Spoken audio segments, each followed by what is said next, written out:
There's a place on Earth so deep you could drop Mount Everest into it and still have over a mile of water above the peak. The pressure down there is like having 3 Eiffel Towers stacked on your shoulders. Scientists said nothing could survive there. They were wrong. In 1960, 2 men went down and saw something that shouldn't exist, a fish just chilling at the bottom of the world. And in 1997, we recorded a sound from down there that could be heard 3,000 kilometers away. We still don't know what made it. Hey everyone, today we're diving into the Mariana Trench, literally the deepest rabbit hole on our planet. We're talking 11 kilometers straight down into absolute darkness, where the laws of life as we know them basically stop making sense. And here's the thing that keeps me up at night. We know more about the surface of Mars than we do about this place. So let's talk about what we found, what we haven't, and why some of the sounds coming from down there are genuinely terrifying. So picture this. 1872, a British ship called HMS Challenger is sailing around, supposedly doing science. But here's what they don't tell you in the textbooks. They weren't mapping the ocean floor for knowledge.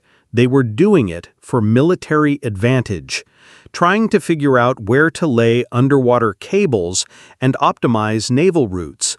They're near Guam, dropping a rope with an iron weight, standard procedure. Except this time, the rope just keeps going and going. They measure 8,185 meters, deeper than anyone thought the ocean could be. The crew literally couldn't believe it. Some thought their equipment was broken. Turns out they were actually wrong. The real depth was even crazier. But they'd just discovered what would become known as the deepest place on Earth. And here's what blows my mind. This was 1872. No sonar, no submarines, just a really long rope and some very confused sailors. Fast forward to 1951, HMS Challenger 2 comes back with sonar, the tech we stole from dolphins, and gets a proper reading, 10,900 meters. They name it Challenger Deep, which, let's be honest, sounds like something from a video game. Now here's where it gets absolutely insane. 1960, the Cold War is raging and America needs a win. The Soviets had just launched Sputnik, so naturally, America decides to go the opposite direction, straight down. Enter Jacques Piccard and Don Walsh, 2 guys who apparently had zero survival instinct. They climb into this thing called the Trieste, basically a metal ball attached to a bunch of gasoline tanks. I'm not kidding, that was the design. The gasoline was lighter than water, so it floated, and they'd release it to sink. The descent took 5 hours. 5 hours of sinking into complete darkness, knowing that one tiny crack in their sphere meant instant death. The pressure outside was 1,000 times normal atmospheric pressure. To put that in perspective, they did tests with rubber dummies before the dive. The dummy's head shrunk to the size of a baseball. At 3,000 feet, they hit total darkness. But then something magical happened. Bioluminescent creatures started appearing, lighting up like an underwater fireworks show. Piccard later said it felt like traveling through space, which is ironic because space was considered the final frontier, but here they were finding aliens in our own backyard. When they finally hit bottom, 36,000 feet down, they saw something that made every biology textbook instantly outdated. A flatfish, about a foot long, just swimming around like it was at the beach. This was supposedly impossible. Scientists were certain that bony fish couldn't survive the pressure. The calcium in their bones should have dissolved. Their organs should have been crushed. But there it was, probably wondering what these weird visitors were doing in its living room.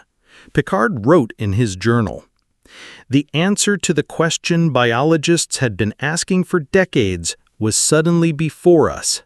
Yes, Life was there, before our eyes. They only stayed at the bottom for 20 minutes. The window cracked on the way down. Yeah, terrifying. And they weren't taking chances. But those 20 minutes changed everything we thought we knew about life on Earth. If this is blowing your mind like it blows mine, hit that like button and subscribe. And seriously, comment below. Would you take that dive? Because I'm fascinated by the ocean, but there's no way you're getting me in that death sphere. Let me know if you're braver than me. Okay, now for the part that genuinely creeps me out. In 1997, NOAA picked up a sound from the Mariana Trench area that they called the Bloop. This wasn't some quiet little noise.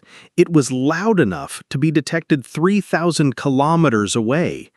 That's like someone in New York hearing something from Los Angeles. Scientists analyzed it for years.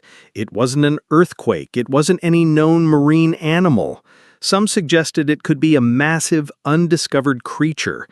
Others thought it might be some unknown geological event. The official explanation? They eventually said it was probably an iceberg breaking, but here's the thing. The location and characteristics don't quite match up. Then in 2014, they recorded another weird sound, starting with a low hum, then rising to this metallic clang. After months of analysis, they said it was probably a minke whale. But here's what bothers me. Why is this sound only heard at certain times and only around the Mariana Trench? Minke whales are everywhere. This sound isn't. Look, here's my honest take on all this. We've explored less than 20% of our oceans. The Mariana Trench alone is 2,550 kilometers long. That's longer than the entire California coastline. We physically visited maybe a handful of spots. James Cameron went down in 2012, found some new bacteria. A Chinese submersible went down in 2020, same deal. But we're basically taking flashlight peeks into a completely dark continent. There could be entire ecosystems down there we haven't even imagined. And those sounds? I'm not saying it's sea monsters, but we discovered giant squids were real in 2004. We thought they were myths for centuries. The Mariana Trench is 3 times deeper than where giant squids live. So honestly, anything's possible. The Mariana Trench represents everything that both excites and terrifies me about our planet. It's proof that Earth still has secrets, real mysteries that all our technology hasn't solved yet. In an age where we're planning Mars colonies and building AI that can think, there's something humbling about a hole in our own planet that basically says, "Nope, you're not ready for this yet." Will we eventually explore every inch of it? Probably. Will we find something that completely changes our understanding of life? I'd bet money on it. The real question is, are we prepared for what we might find?